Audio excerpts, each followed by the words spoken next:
Hello, friends, and anyone who's listening to this. This is the Contemplative Current podcast by Cher Queen. And, this podcast is hosted on Substack. So if you're listening to this on, Spotify or whichever podcast streaming service, this is probably going to be episode 8. But on the Substack podcast page, you're going to see this as just the second episode.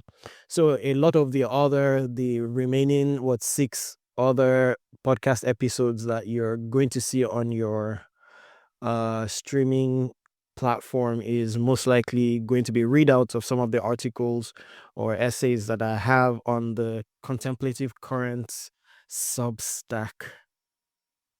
So this particular episode is called Finding Home with this question that can't be answered. I am looking forward to expressing what's coming out for me here on this episode. But I want to do a little bit of housekeeping here before we get into the crux of this matter. I'm nursing a flu right now, so I may cough or clear my throat here and there. So I hope that doesn't irritate anyone, and I hope I can't pass flu through the mic here. Um, then another thing that uh I want to share here is I have the ideas of bringing some amazing guests who I listen to, who I am very inspired by. So that's something that I am totally looking forward to. So please, if you can just subscribe to this podcast and look out for any guest hostings here on the contemplative podcast. Sorry, the contemplative currents podcast. Now, lastly, I want to say this. A lot of what comes out for me in my writings, in my contemplative writings, and on this podcast are not I don't have the intention to necessarily teach anyone anything. I am not a spiritual teacher. I'm even not a contemplative teacher. Uh, what's for me, the truest expression of what's coming out for me here is just the passion, the excitement, the celebration of what's what's so apparent yet very hidden, or what seems to be hidden. But when we look closely, it becomes so much more. Uh, it becomes so much more bright and brilliant. So yes, these are not teachings, and I would also want to say that I don't know anything. I really don't know anything, and I also believe that nobody knows anything. So a lot of what's coming out for me here is what seems to be true in this very moment, what seems to want to find expression in this very moment. So with a lot of the things that I say here and things that I point to, um find those truths, find the crumbs within yourself also. So with that being said, let's go into the topic for today, finding home with the question that can't be answered. What does even home, what really is home? I feel like that's a question that can really be answered if one is in that place where you're searching for home. It's probably going to be irrelevant for anyone who's not realized, wait, I feel lost, or I feel like I'm trying to find meaning. Why am I here? Why, what's life all about? What's my purpose? If you're not in that place, you probably don't know what it is to be lost. Right? And I find that in being lost, we try to search for home.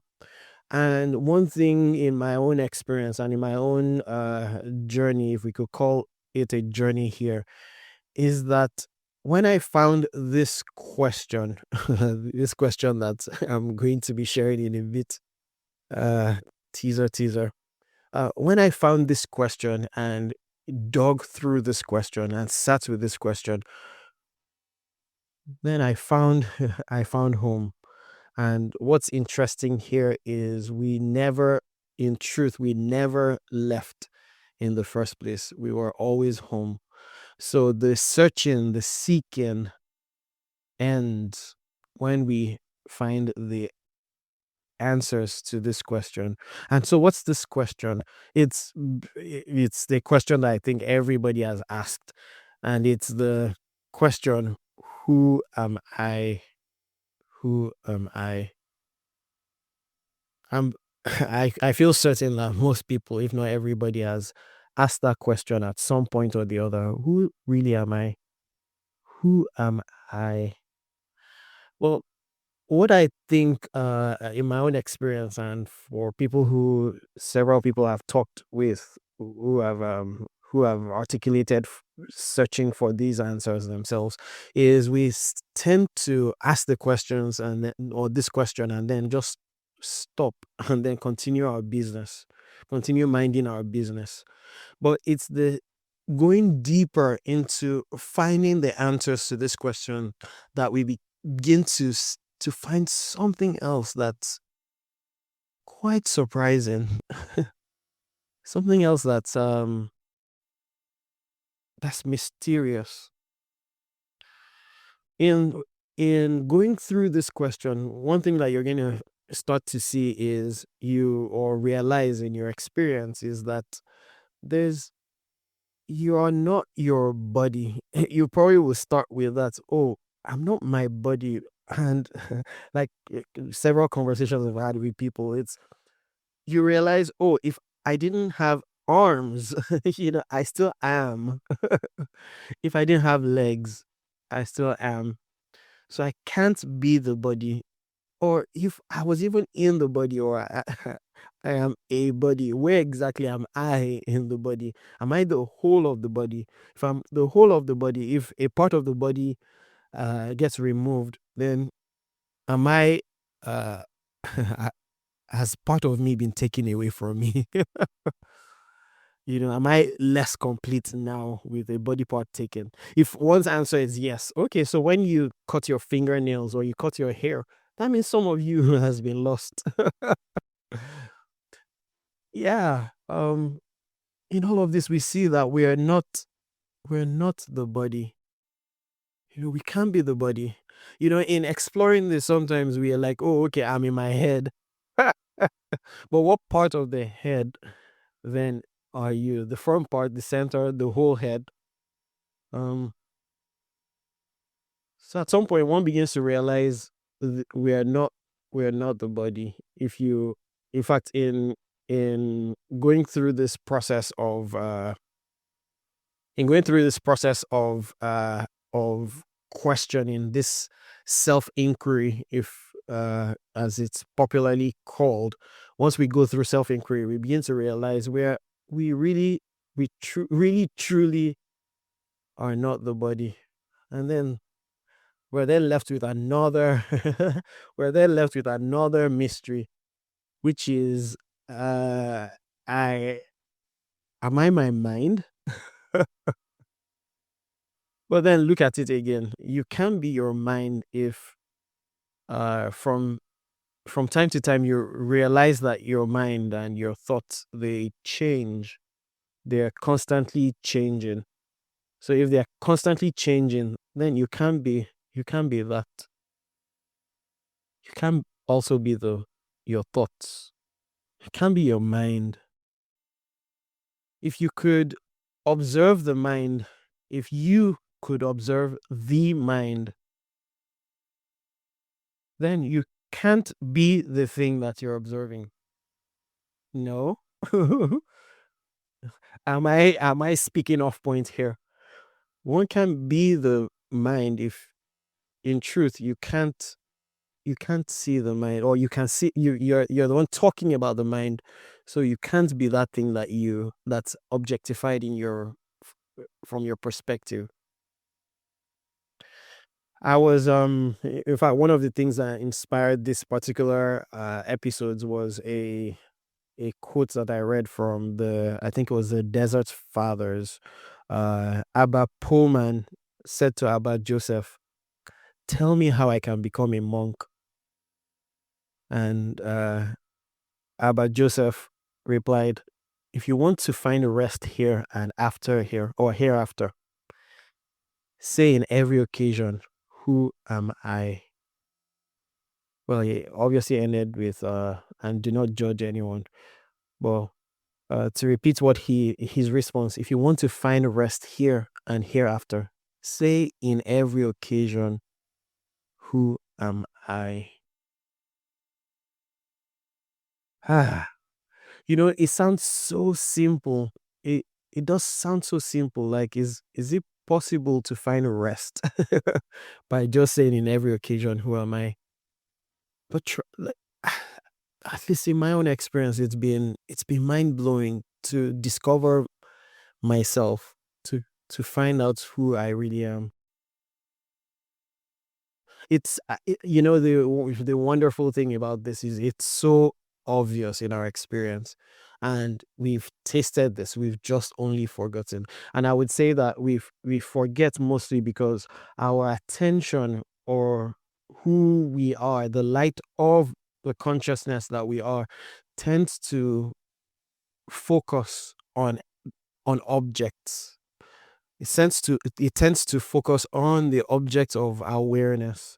So when we see, through our eyes, and we're observing, the object of our experiences, we tend to forget where the light is shining from.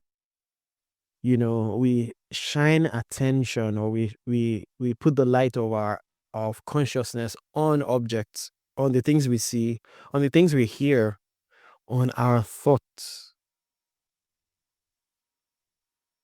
We spend so much time putting that light of attention on our thoughts.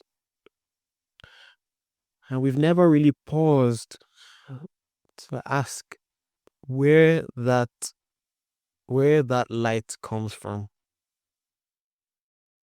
I love the analogy. I think it was Caverly Morgan who, in her book, The Heart of Who We Are, used an analogy that has not left me for a very long time. And it's the analogy of the flashlight. If the flashlight is in the dark and it's flashing on all objects, right? Or maybe there's a wardrobe in that dark.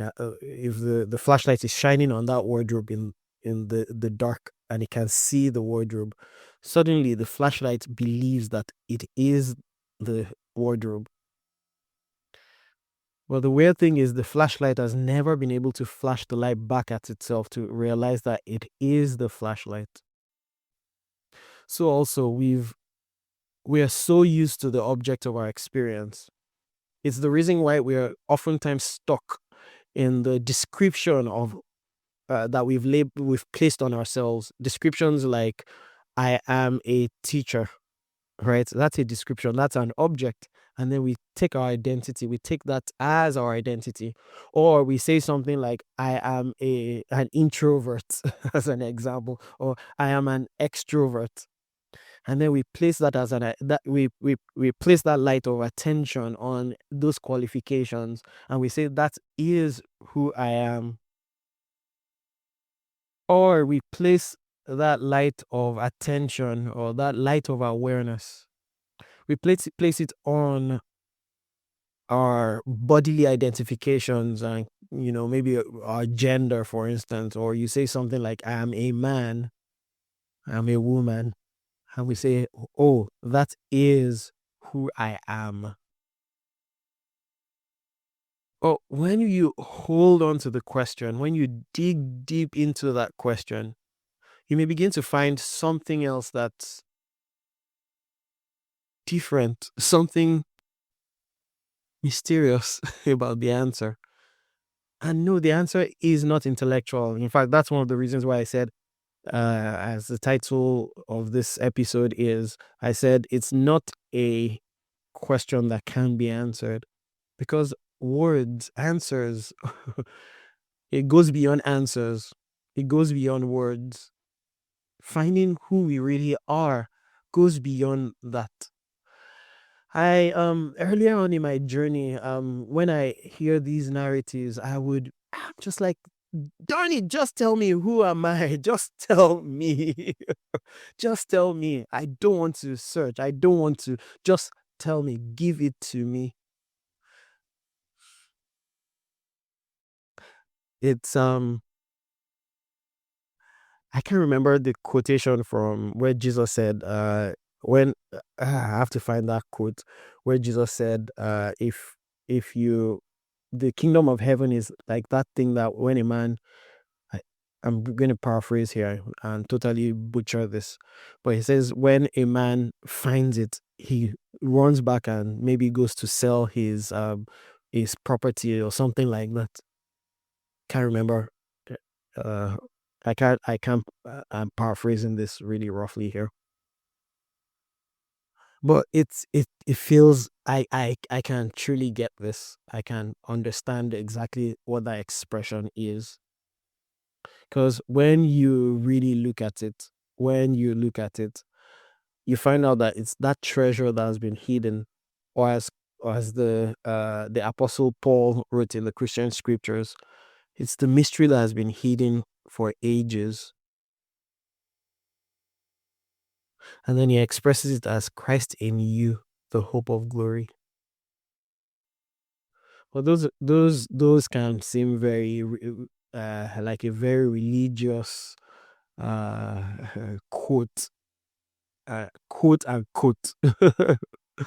it it has its there's a religious spray that gets put on that expression. But when you find it, you would understand the expression is easier to be grasped and understood. Who we are goes beyond any form of intellectualization.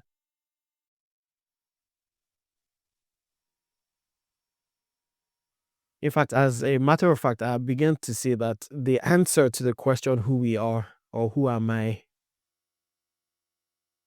is also another question.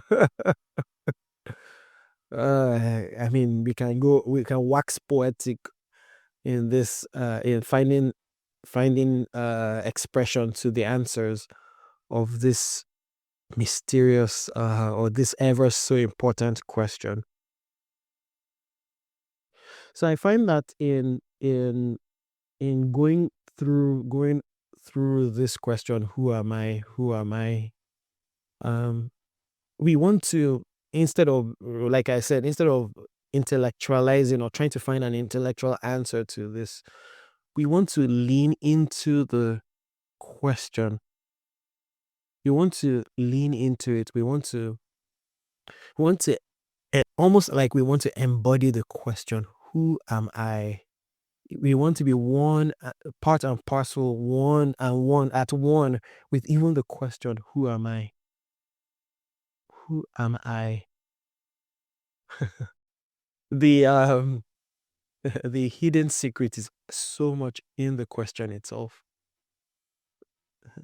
If you know, you know. If you know, you know. The answer is in the question. The answer is in the question. Walked backwards. If you know, you know. So I find also that when we go into this question, when we go digging deep into this question, it points us to a whole new plane of seeing. It's like it's like it feels like the scales of our eyes just begin to, we suddenly notice that we have scales on our eyes, and those scales just wash away, and then we're able to see a whole different plane of reality.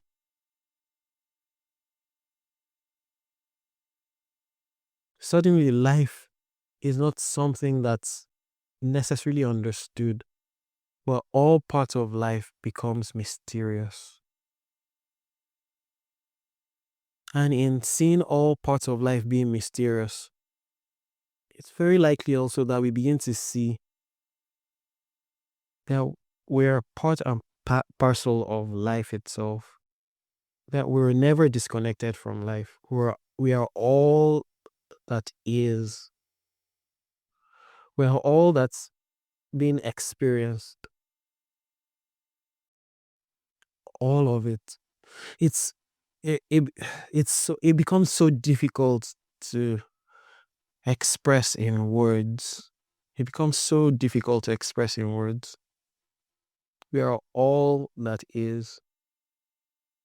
And so in finding the answer, this mystery answer, if I would put it as that, in finding the answer, we begin to see others because we've seen ourselves. We've totally seen ourselves. And when we see others, we also see God. And that's what it means to really find God. That's what I know is what it means to find God. And the weird thing about it is, or the more shocking thing about this finding is the moment we find God in this way, the moment we find ourselves, we find others, and we find God in this, we realize that all things are exactly as they should be. All things, everything in life is exactly as it should be. It sounds terrible. What do you mean all things are exactly as they should be? Uh yes, it becomes like that. You see that everything is as it is. I'm reminded of I think it was the Gospel of Thomas saying too, where Jesus said, was recorded to have said, let him who seeks cease not to seek until he finds. Then when he finds, he'll be astonished. And when he's astonished, he will wonder. And then he'll reign over the universe. Another translation says, let one who seeks not stop seeking until that person finds. And upon finding, the person will be disturbed. And being disturbed will be astounded and will reign over the entirety. It's a worthy saying, but it only makes sense when one stays with the question, who am I? And you're finding the answers to that question, then we find that we were always home. Once again, these words, these descriptions are very hard to put into intellectual frameworks. It's hard to put this into something you want to understand with the mind, with the intellect. It goes beyond that. But for anyone who's inquiring, who's seeking, that question is is one question you want to stay with. It's no wonder. I think it's Ramana Maharshi who's famous to have said to hold on to the question, to inquire into the self, to keep asking, who am I? Over time I've begun to see it's part of the clues here is that it's probably not even a who am I question, but what am I? Because who we are goes beyond identity. It goes beyond, well, the expression what am I may also point to objects, but it even goes beyond that. It goes beyond that. All right, friends. I hope this episode sparked something for you, sparked something interesting for you. And I hope that through exploring these questions and through exploring the mystery that we are, then we can find We can find joy. We can find love. We can find beauty in everything. So bye for now, friends.